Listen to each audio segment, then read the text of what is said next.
Olá, a paz do Senhor, bem-vindo aqui ao meu canal, Pastor Wesley José. Estamos aqui para mais um dia da nossa leitura da Bíblia Sagrada em 100 dias. E hoje, dia 20 de agosto, 51º dia, isso mesmo, dia 51 da nossa leitura ininterrupta da Palavra de Deus.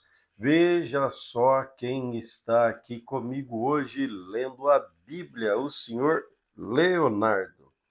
Por que você quer ler a Bíblia? Porque isso é muito bom e eu já li muitas vezes. É? É, É bom ler a Bíblia? é. Que bom. Lâmpada para os meus pés é a tua palavra. Quando nós iniciamos logo cedo a nossa carreira, lendo a palavra do Senhor, com certeza o Espírito Santo de Deus vai nos orientando, vai nos conduzindo até o derradeiro dia da nossa estadia na face da terra. Nós vamos então, neste momento, orar para iniciarmos a nossa leitura, mas antes eu quero convidar você para inscrever-se aqui no canal e também deixar o like, compartilhar com mais pessoas para terem acesso à palavra de Deus. Ora, Leonardo. Deus, muito obrigado por esse momento. Muito obrigado por essa noite. E eu quero que cada um seja abençoado. Em nome de Jesus. Amém. Romanos capítulo 4 da palavra de Deus diz assim: do ponto de vista humano, Abraão foi o fundador da nossa nação, o que descobriu ele. As suas boas obras, o que tivesse tornado justo, ele teria motivo para se vangloriar, mas não perante Deus. Pois as Escrituras dizem: Abraão creu em Deus e assim foi considerado justo. O salário daquele que trabalha não é um presente, mas um direito. Contudo, ninguém é considerado justo com base no seu trabalho, mas sim por meio de sua fé em Deus, que declara justo os pecadores.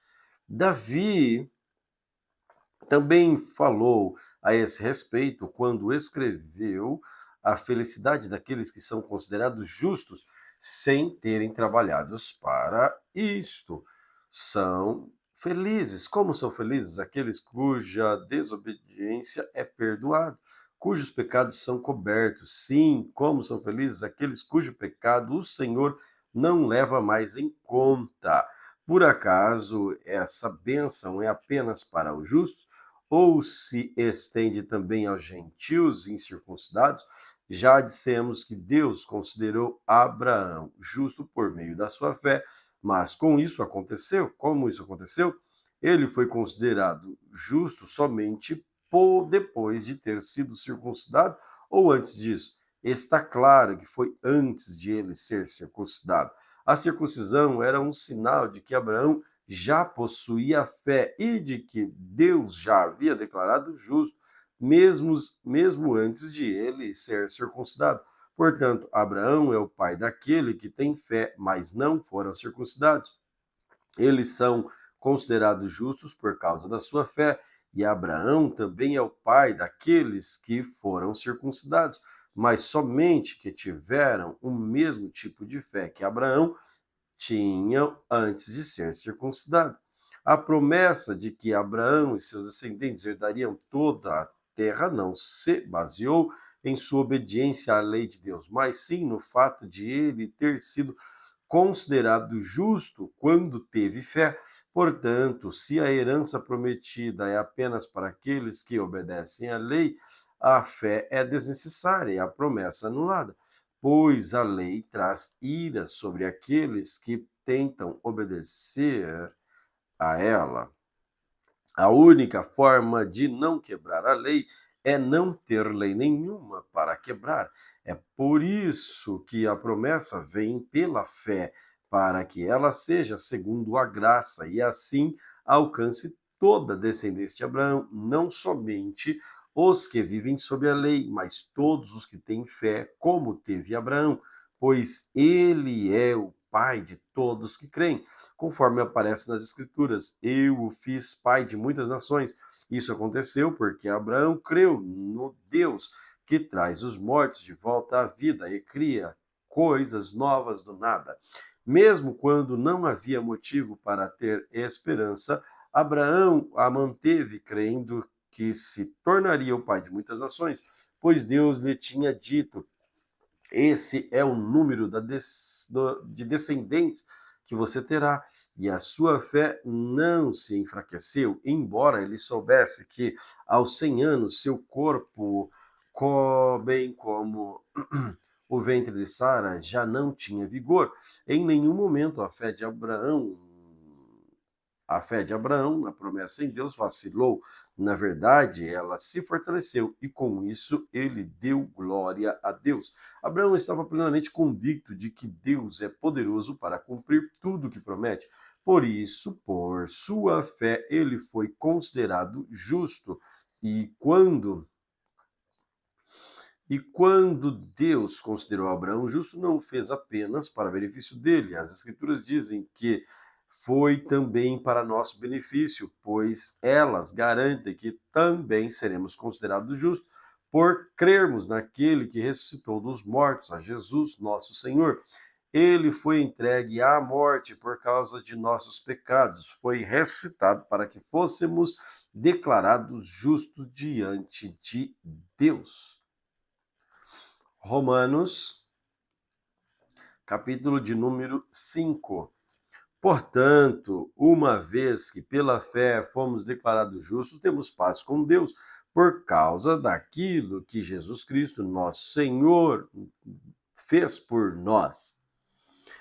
Foi por meio da fé que Cristo nos concedeu esta graça, que agora desfrutamos com segurança e alegria, pois temos esperança de participar da glória de Deus. Também nos alegramos de enfrentar dificuldades e provações, pois sabemos que contribui para desenvolver a perseverança, e a perseverança produz caráter aprovado, e o caráter aprovado fortalece nossa esperança. E essa esperança não nos decepcionará, pois sabemos quanto Deus nos ama, uma vez que ele nos deu o Espírito Santo para nos encher o coração com seu amor. Quando estávamos completamente desamparados, Cristo veio na hora certa, morreu por nossos pecados. É pouco provável que alguém morresse por um justo, embora talvez alguém se dispusesse a morrer por uma pessoa boa. Mas Deus nos prova seu grande amor ao enviar Cristo para morrer por nós, quando ainda éramos pecadores, e uma vez que fomos declarados justos por seu sangue, certamente seremos salvos da ira de Deus por meio dele. Pois se quando ainda éramos inimigos de Deus, nosso relacionamento com ele foi restaurado pela morte de seu filho, agora que já estamos reconciliados, certamente seremos salvos pela vida.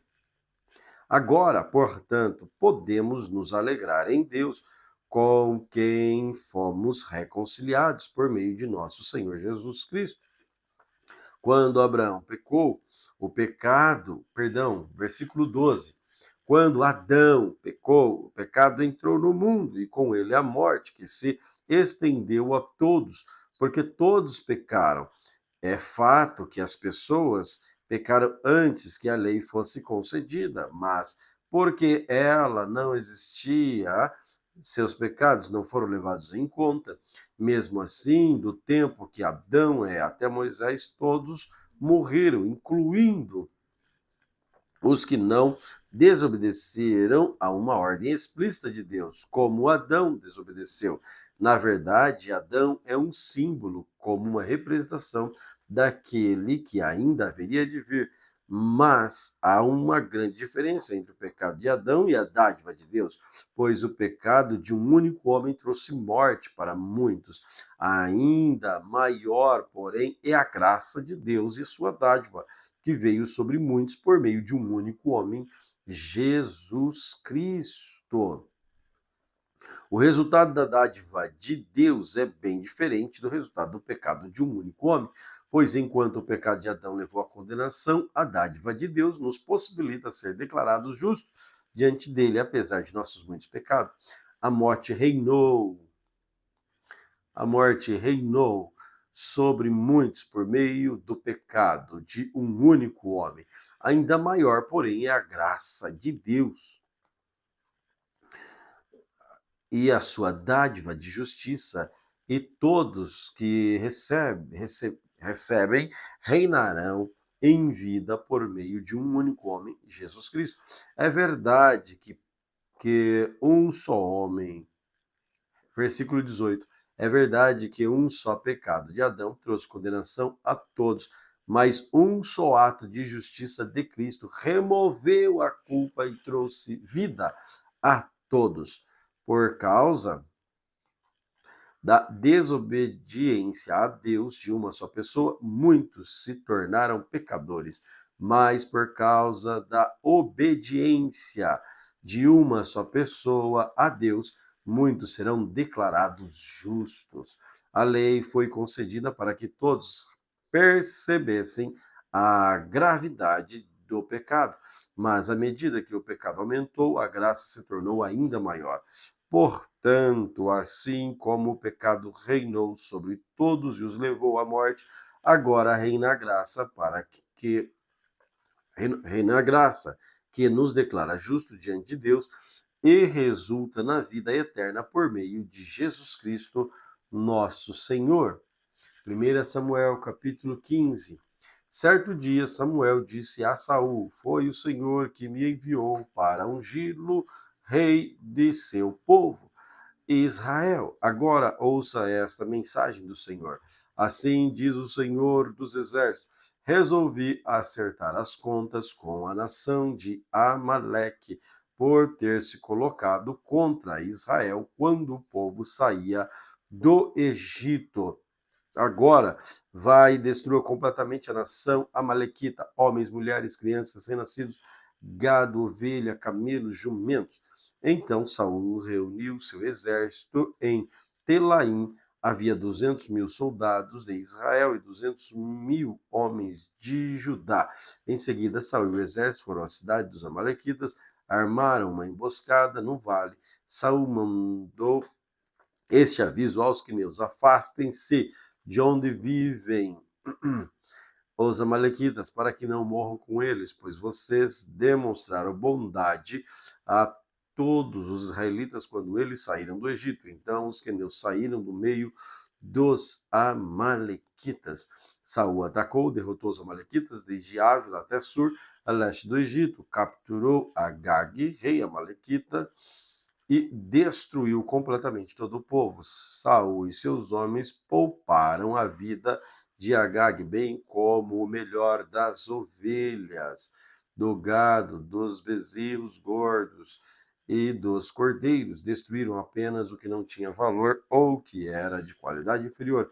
Então o Senhor disse a Samuel: arrependo-me de ter colocado Saul como rei, pois ele se afastou de mim e se recusou a obedecer às minhas ordens. Samuel ficou tão frustrado ao ouvir essas palavras que clamou ao Senhor a noite toda. Na manhã seguinte, bem cedo, Samuel foi procurar Saul.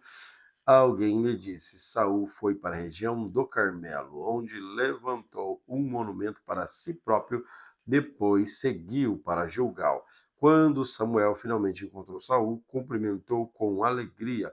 Que o Senhor abençoa, disse Saul. Cumpri a ordem do Senhor.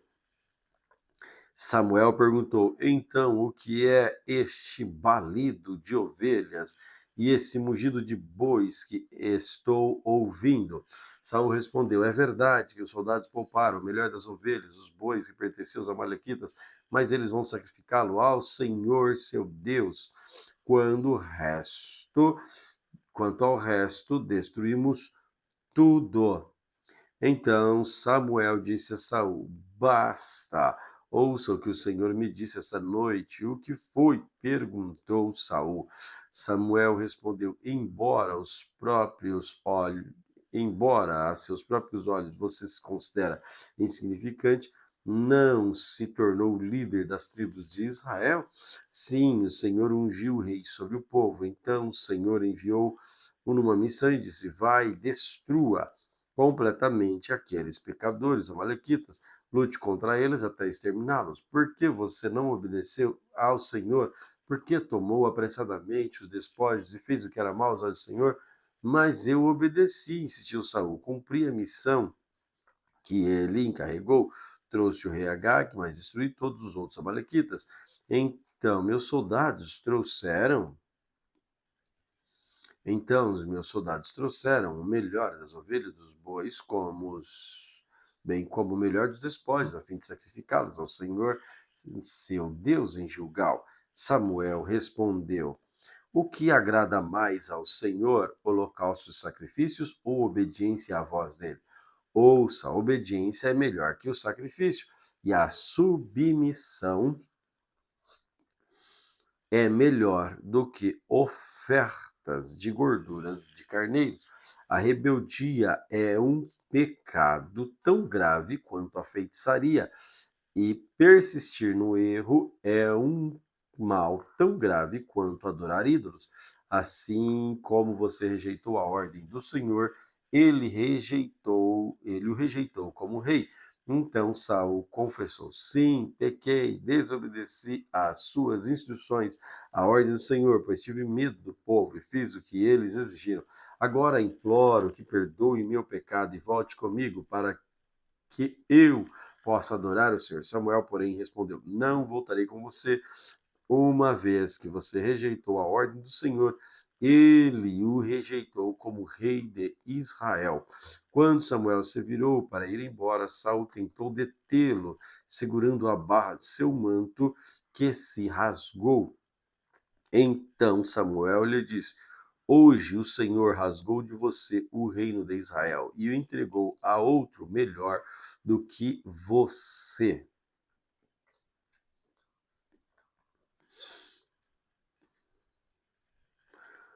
E aquele que é a glória de Israel não mente, nem se arrepende, pois não é ser humano para se arrepender. Saul implorou novamente: Sei que pequei, mas por favor, pelo menos honre-me diante das autoridades de meu povo, diante de Israel, ao voltar comigo, para que eu possa adorar o Senhor, seu Deus. Por fim, Samuel concordou e voltou com ele. E Saul adorou o Senhor. Então Samuel disse: Traga-me Agag, rei dos Amalequitas. Agag veio cheio de esperança, pois pensou: com certeza a ira deles já passou e eu fui poupado. Mas Samuel diz: Assim como sua espada matou os filhos de muitas mães, agora sua mãe ficará sem filhos. Samuel cortou Agag em pedaços diante do Senhor em Gilgal. Depois Samuel foi para Ramá e Saul voltou para casa em Gibeá, sua cidade. Até o dia em que morreu, Samuel não voltou a ver Saul, embora sempre lamentasse o que aconteceu com ele. E o Senhor se arrependeu de ter estabelecido Saul como rei de Israel. 1 Samuel capítulo 16. O Senhor disse a Samuel: Você já lamentou o suficiente por Saul. Eu o rejeitei como rei de Israel. Agora encha uma vasilha com óleo e vá a Belém. Procure um homem chamado Jessé que vive ali, pois escolhi um dos filhos dele para ser rei. Como posso fazer isso? Perguntou Samuel. Se Saul ficar sabendo, me matará. O Senhor respondeu: Leve um novilho com você e diga: Vim oferecer sacrifício ao Senhor. Convide Jessé para o sacrifício,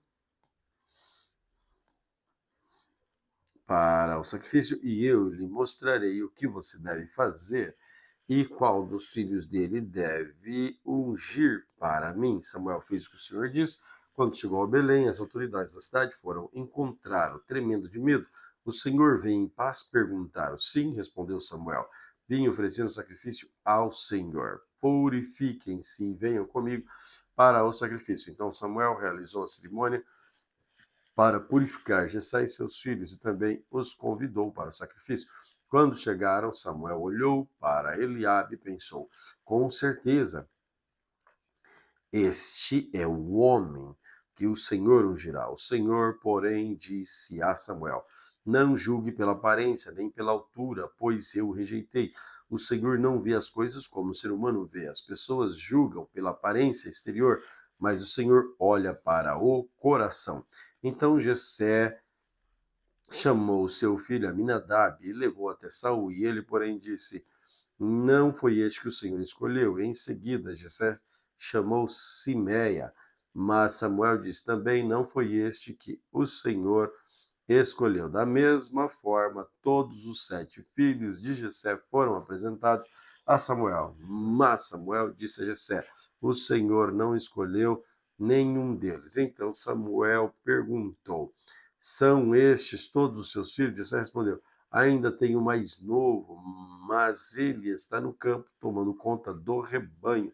Mande chamá-lo, disse Samuel. Não nos sentaremos para comer enquanto ele não chegar. Jessé mandou chamá-lo. Era um jovem ruivo, de boa aparência e olhos bonitos. E o Senhor disse: é este, levante-se e unja-o com óleo. Enquanto Davi estava entre seus irmãos, Samuel pegou a vasilha de óleo que havia trazido e ungiu. A partir daquele dia, o Espírito do Senhor veio poderosamente sobre Davi. Depois disso, Samuel voltou para Ramá. O Espírito do Senhor se retirou de Saul, e o Senhor enviou um espírito maligno que o atormentava. Os servos de Saul lhe disse: um espírito maligno enviado por Deus atormentando o Senhor. Permita que procuremos um bom músico para tocar a harpa. Sempre que o espírito o afligir, ele tocará música para acalmar o Senhor e fará sentir melhor. Está bem. Está bem, respondeu Saul. Encontrem alguém que saiba tocar bem e tragam para cá. Um dos servos disse a Saul: um dos filhos de Jessé de Belém sabe tocar harpa. Além disso, é um rapaz corajoso, apto para ir à guerra e tem bom senso. Também é moço de boa aparência e o Senhor está com ele. Então Saul enviou mensageiros a Jessé para lhe dizer: envia-me seu filho Davi, o pastor de ovelhas. Jessé enviou Davi a Saul, com ele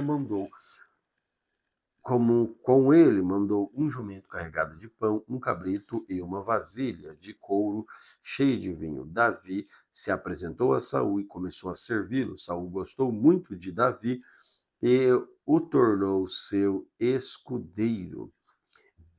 Então Saul enviou uma mensagem a Jessé pedindo: deixe que Davi continue a meu serviço, pois estou muito satisfeito com ele.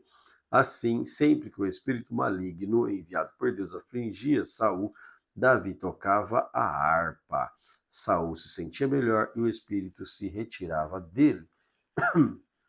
1 Samuel, capítulo 17. Agora nós vamos falar sobre Golias. Os filisteus reuniram seu exército para a batalha e acamparam em Éfes-Damim, entre Socó, em Judá, e Azeca. Em resposta, Saul reuniu as tropas israelitas perto do vale de Elá. Assim, os filisteus e os israelitas ficaram frente a frente, em colinas opostas, com o vale entre eles. Então Golias, um guerreiro filisteu de Gate, saiu das fileiras do exército filisteu. Ele tinha 2,90 metros de altura, usava um capacete de bronze, vestia uma couraça de escamas de bronze que pesava 70 quilos. Também usava caneleiras de bronze e carregava no ombro um dardo de bronze. A haste da sua lança era pesada e grossa, como eixo de um tear. A ponta de ferro da lança pesava cerca de 7 quilos.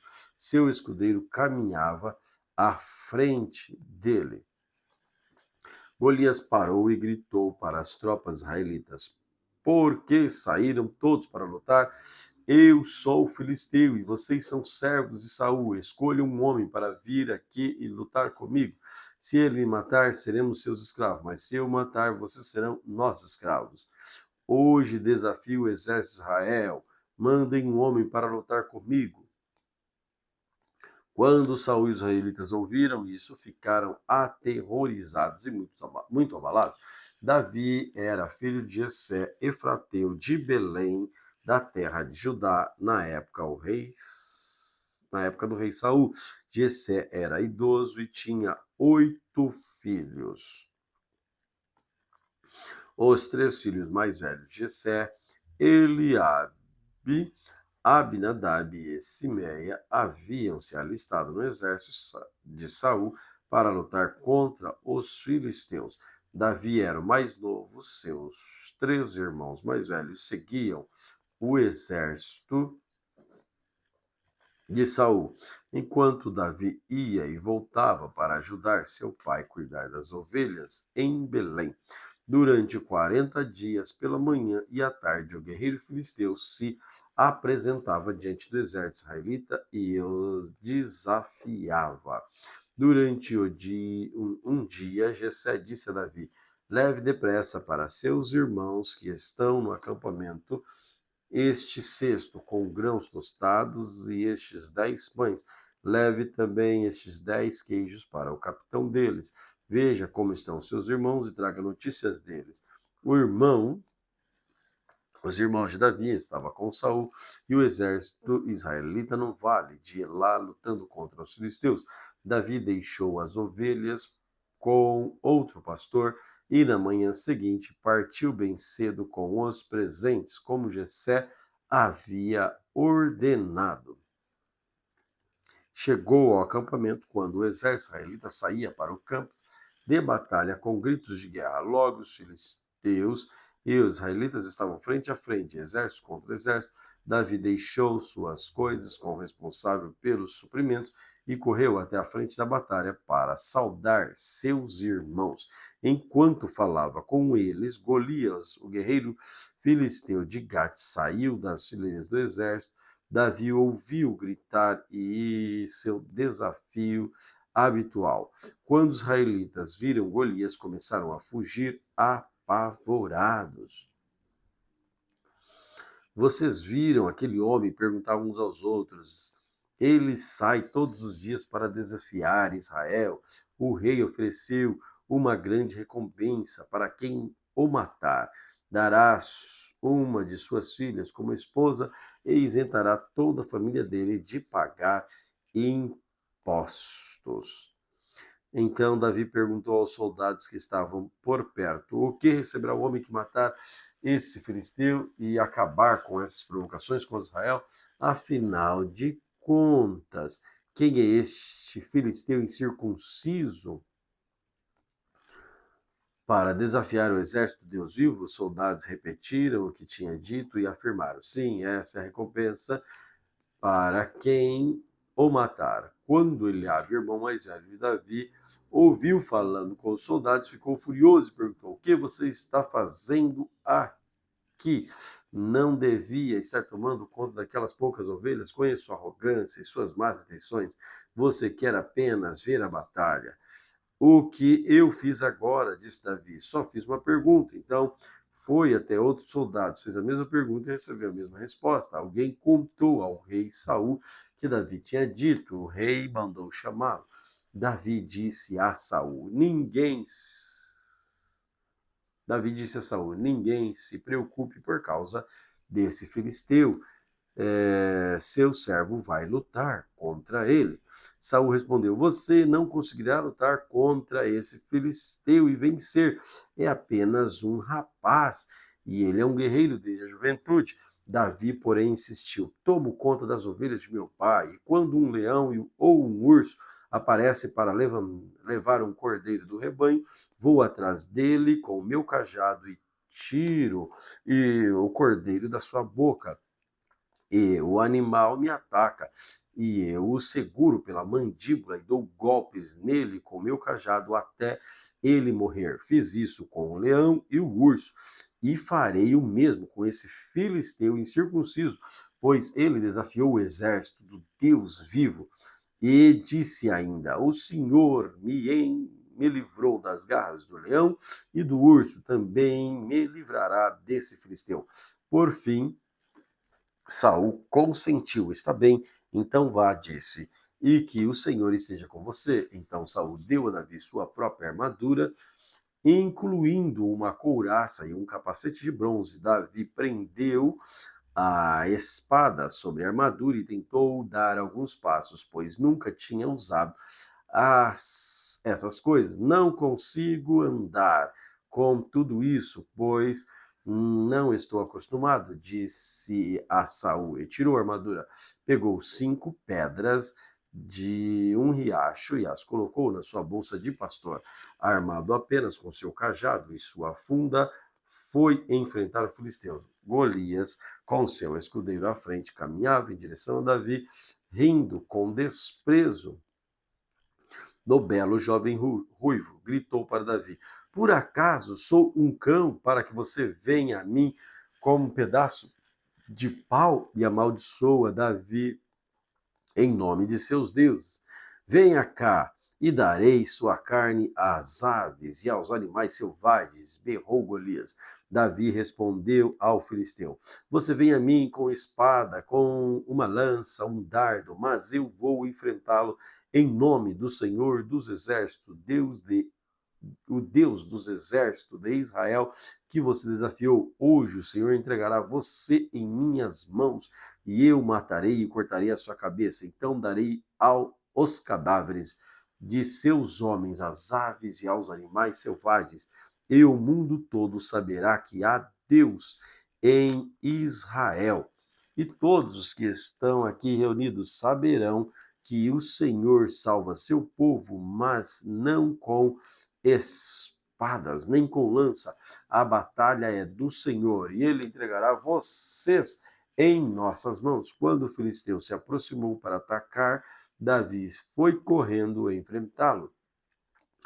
Enfiou a mão na bolsa, pegou uma pedra e atirou com sua funda.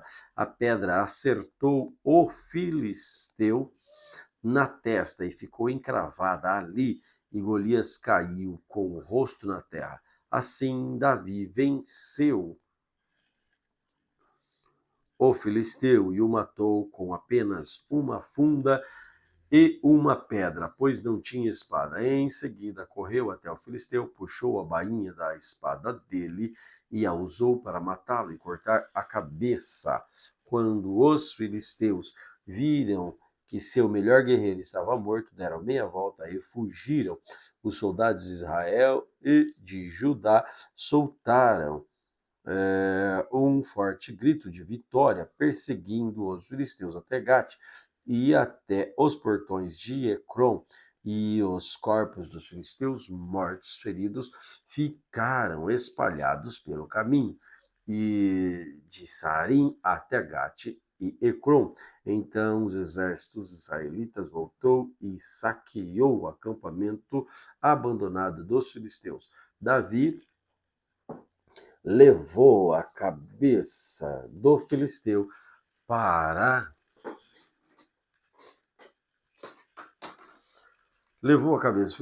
Jerusalém, mas guardou as armas dele em sua própria tenda. Quando Saul viu Davi sair para lutar contra os filisteus, perguntou a Abner, o comandante do seu exército: Abner, quem é o pai desse rapaz? Não faço ideia, ó rei, disse Abner. Então descubra quem é o pai dele, ordenou. Assim que Davi voltou, depois de matar Golias, Abner o levou a Saul. Ele ainda carregava a cabeça dos filisteus em suas mãos. Saul perguntou: quem é seu pai, meu rapaz? E Davi respondeu: sou filho de Jessé, que vive em Belém. Salmos 60, Salmos de número 60. Tu nos rejeitaste, ó Deus, e quebraste nossas defesas. Sobre nós derramaste tua ira, agora restaura-nos. Sacudiste nossa terra e nela abriste fendas, repara as brechas, pois a terra estremece. Foste muito severo conosco, teu povo, e nos fizeste beber vinho que nos deixou atordoados. Contudo, levantaste a bandeira para os que te temem, um ponto de abrigo em meio ao ataque. Agora, livra teu povo amado, responde-nos e salva-nos por teu poder. Deus em seu santuário prometeu, com alegria dividirei Siquém e medirei o vale de Sucote. Gileade é minha e também Manassés. Efraim é meu capacete, Judá é meu cetro. Moabe é minha bacia de lavar, e sobre Edom limparei os pés, e darei um grito de triunfo sobre a Filístia. Quem me livrará à cidade? Quem me levará à cidade fortificada? Quem me guiará até Edom? Acaso nos rejeitaste, ó Deus? Não marcharás mais com o nosso exército? Ajuda-nos contra nossos inimigos, pois todo socorro humano é inútil. Com o auxílio de Deus realizaremos grandes feitos, pois ele pisará os nossos inimigos. Salmos 61. Ó Deus, ouve meu clamor, escuta minha oração. Dos confins da terra clamo a ti, com o meu coração sobrecarregado. Leva-me à rocha alta e segura, pois és meu refúgio, minha fortaleza, onde meus inimigos não me alcançarão. Permita-me viver para sempre em teu santuário seguro, sob o abrigo das tuas asas, pois ouviste meus votos, ó Deus, e me deste a bênção reservada para os que temem o teu nome. Acrescenta muitos anos à vida do rei, que ele viva por muitas gerações, que ele reine na presença de Deus para sempre, e que teu amor, tua fidelidade o guardem. Então cantarei para sempre louvores ao teu nome, enquanto cumpro meus votos todos os dias. Salmo 62. Em silêncio diante de Deus, minha alma espera, pois dele vem minha vitória. Somente ele é minha rocha, minha salvação, minha fortaleza, onde jamais serei abalado. São tantos inimigos contra um só homem, todos tentam me matar. Para eles não passo de um muro inclinado ou uma cerca prestes a cair. Planeja me derrubar. Minha posição elevada tem prazer em contar mentiras diante de mim, me elogiam em seu coração, porém, verso 4 do Salmo 62, planeja me derrubar de minha posição elevada, tem prazer em contar mentiras, diante de mim me elogiam, em seu coração, porém, me amaldiçoam. Que minha alma espere em silêncio diante de Deus, pois nele está minha esperança. Somente ele é minha rocha, minha salvação, minha fortaleza, onde não serei abalado. Minha vitória e minha honra vem somente de Deus. Ele é meu refúgio, uma rocha segura. Ó meu povo, confie nele em todo o tempo, derrame o coração diante dele, pois Deus é nosso refúgio. As pessoas são vazias e enganosas, como uma rajada de vento. Se fosse colocada numa balança, toda a humanidade pesaria menos que um sopro. Não ganha vida por meio de extorsão, nem ponham sua esperança em coisas roubadas, e suas riquezas aumentarem, não façam delas o centro da sua vida. Deus falou claramente, eu ouvi várias vezes, o poder, ó Deus, pertence a ti. O amor, Senhor, é teu, certamente retribuirás a cada um conforme suas ações.